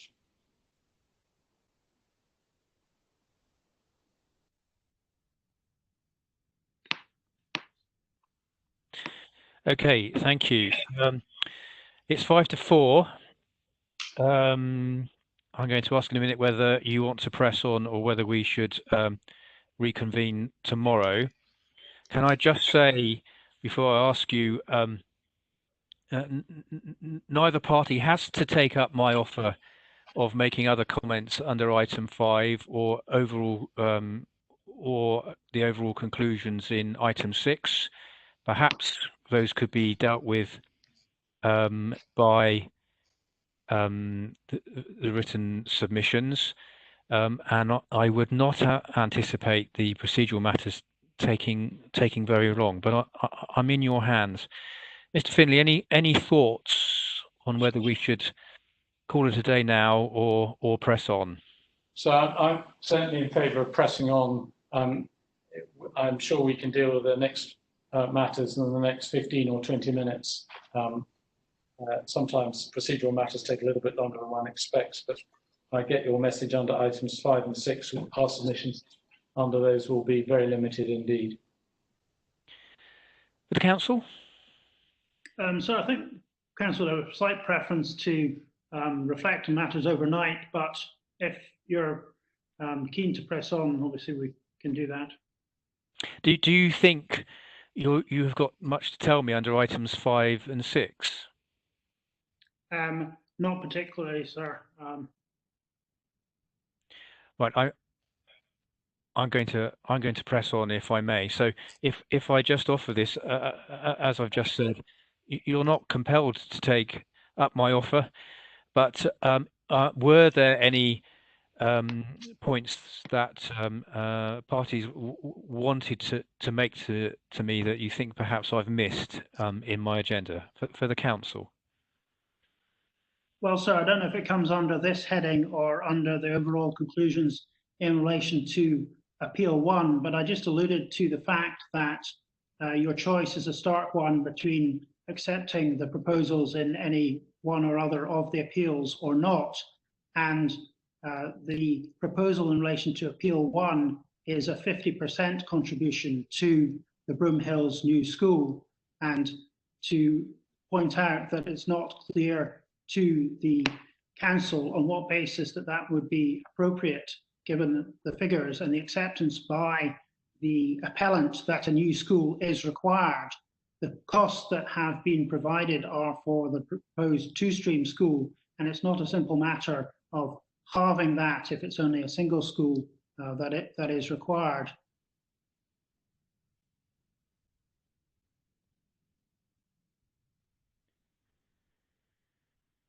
Okay, appellant, want to come back on that? Yeah, we have nothing under item 5, any other relevant matters.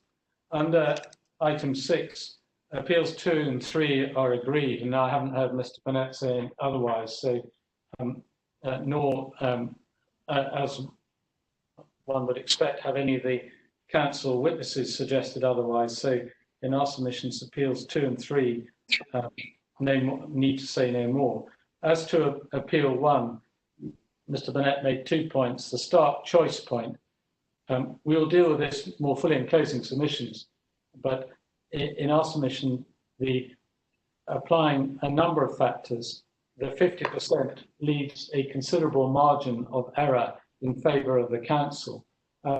which to some extent goes to the issues of certainty, reasonableness and risk, so that you can be satisfied with it. The legislation does provide for a stark choice, but in our submission, it's a stark choice with the comfort that you're well within the limits, as we've tried to suggest. And secondly, Learn Friends raises an issue which I think the Council has certainly grown to prominence more recently, but in essence, the Council is seeking, even though it's building a two-stream Broomhill school, to have persuade the appellants to pay for the equivalent of a one-stream school if that's what had been built. That is not the way they've approached it in their supplementary guidance of any draft. It's not the way they've approached it in any other appeal of which we're aware, and it's not the way they approach it in their local plan. It's contributions to actual infrastructure that they have sought, and we will expand on that more fully in our closing submissions, but we reject that as a novel last-ditch attempt to avoid Appeal 1 being successful.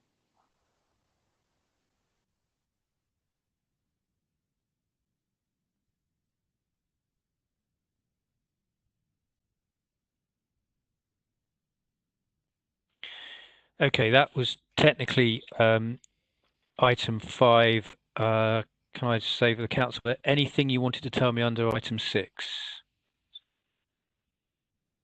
So I would agree in relation to appeals 2 and 3, subject of course to the caveat that that is dependent on the unilateral obligation which is before you.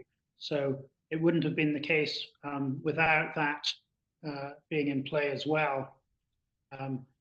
And it was more a matter for you, sir, if you required further information in relation to the appellant's position on why 50% is their basis for Appeal 1. Obviously, that is a matter that is very much in dispute, the contributions that would be forthcoming if Appeal 1 was allowed, and that will be addressed in closing submissions. Okay. Appellants, anything to add? Just a minor point. The unilateral undertaking is only necessary for Appeal 2, not Appeal 3. It's the unilateral undertaking applies to Appeals 1 and 2. I think Appeal 3 simply relates to construction costs, but that's a minor issue, just a technical correction. No, I think I've covered our what we wanted to say this afternoon on those matters already.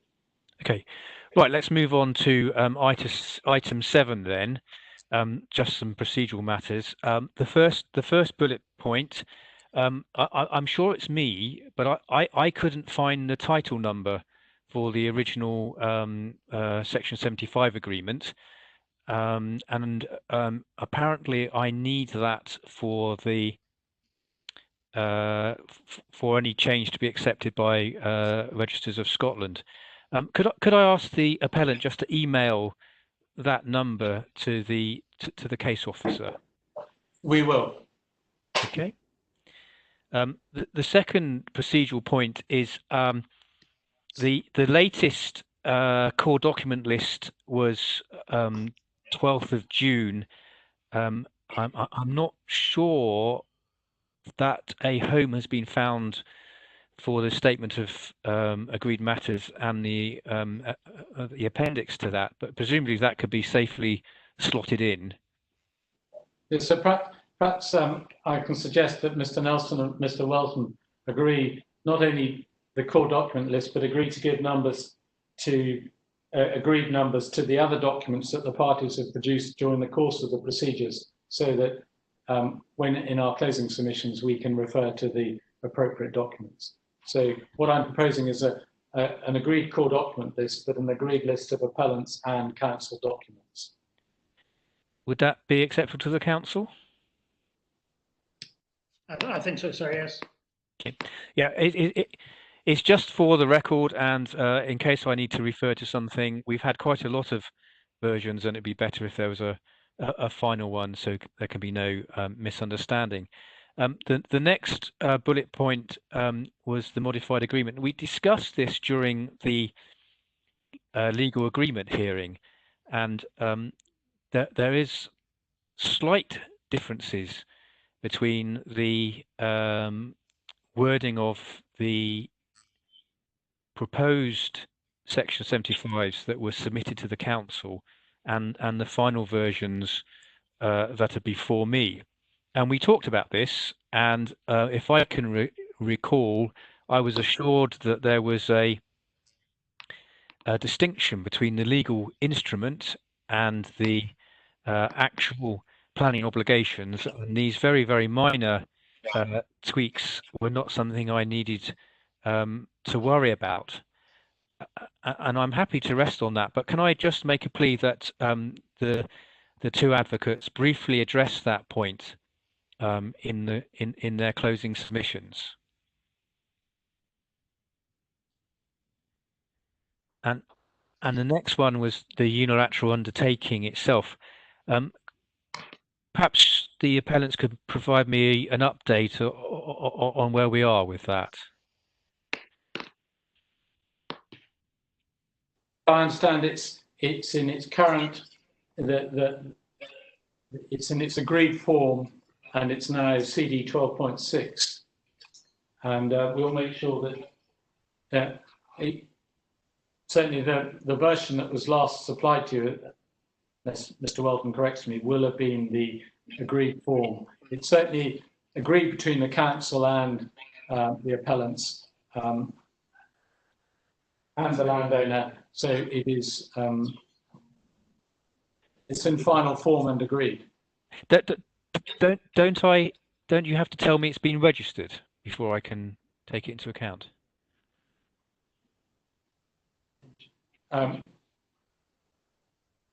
So you can take it into account either by issuing a notice of intention if it hasn't been registered by the time of your decision. Can I just take instructions from Mr. Welton as to the intention of? I know registering documents has been quite difficult in the last period, so there's that way around that. But do you mind if I mute myself for a moment or two just to take instructions? Okay, that's fine.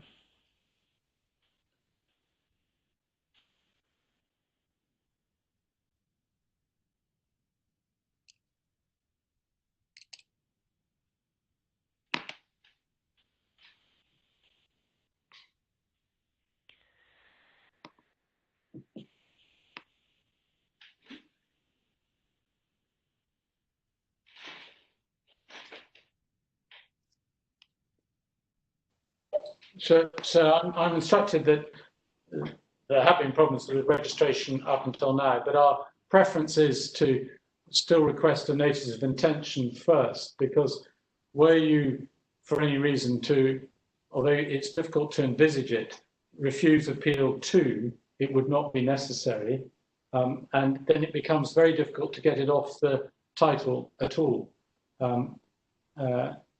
So our preference would be for a notice of intention, and I don't think I can say further than that at this stage, but it does cause potential problems for the landowner if the appeals were refused, although, as I say, that's extremely unlikely with appeal 2, given the council's position, and getting it off the title. Okay. Well, again, perhaps you can just make it clear what it is you expect me to do in relation to that. We'll have to invent a new template for our decisions if there's a notice of intention, but that's a minor point. Can we now go on to the tables we've discussed during today? My understanding of the parameters, it's clear that parties had comments to make on those. Can I suggest that you make tracked changes to those with comments? The reason that I've circulated them is that was my understanding as it is at the moment from the evidence. If I've been confused, then a confused reporter is a terribly dangerous thing. So please put me right and enlighten me. So if I could give parties a week to make those comments, is that reasonable? Yes, sir. and I think Mr. Wilson at the same time was going to just check that he was happy with Mr. Salter's completion figures that were set out in Mr. Salter's evidence.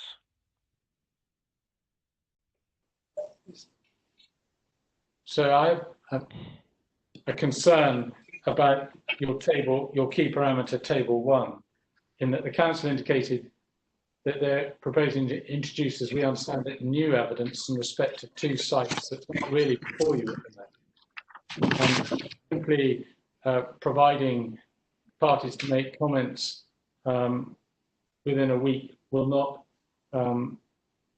be sufficient to deal with that if they're seeking to insist on providing those tables. They've given no evidence today as to what the outcome would be if 2 new housing sites were added. There's no framework or to fit that into. So we have deep concerns about that evidence being introduced at this stage. But if it is to be introduced, we need to be able to respond to it once we've seen it. Okay, well, let me share with you my thinking, and then you can tell me whether that's a good plan or not. I was hoping that I would get separate comments from both parties, track changes, and obviously both parties would see what had been said, and then any comments you wanted to make would be swept up in the closing submissions. But what's your comments on that plan, Mr. Finlay? Well, so I can understand that would work for everything else except for these 2 new sites that I'm concerned with, because in closing submissions, although you may consider that council, and particularly leading council, default on this regularly, we're not meant to give evidence. We're meant to be making submissions on the evidence. And if I need to reply to evidence that the council, for the first time, that the council has produced, which are sites that aren't on your list at all,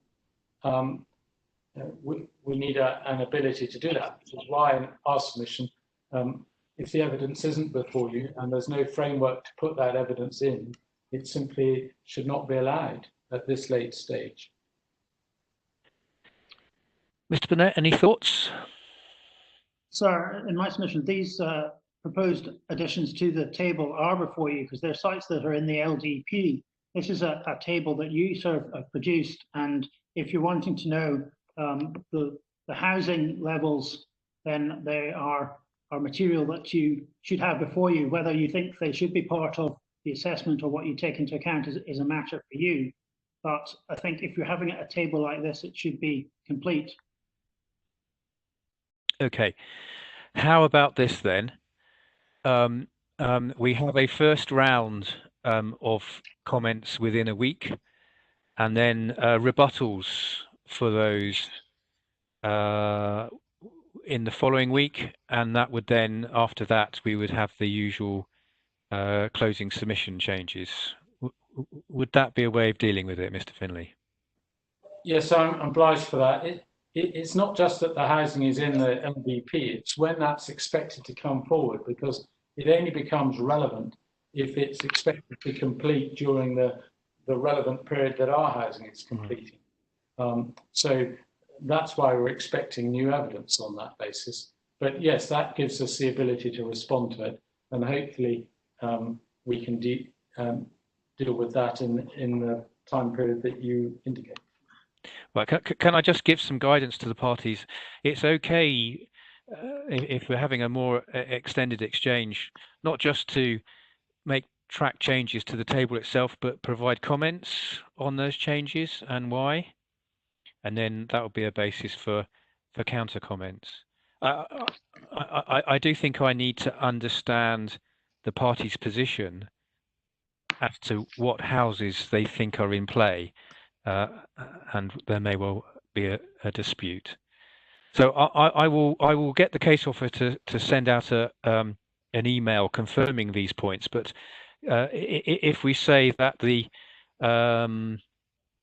first round of comments on my key parameters by the 24th of June, the second round being by the 1st of July, Council's closing submission by the 8th of July, and the appellant's final say on the 15th.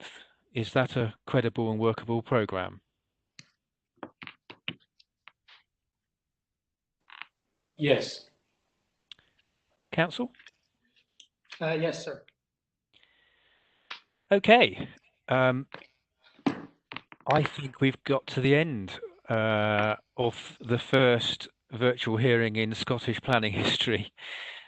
So thank you very much for that. Again, if there is any technical feedback you'd want to make, then please put that into the case officer, and I'll confirm our procedural discussions in an email that I'll get the case officer to send out as soon as I can write that.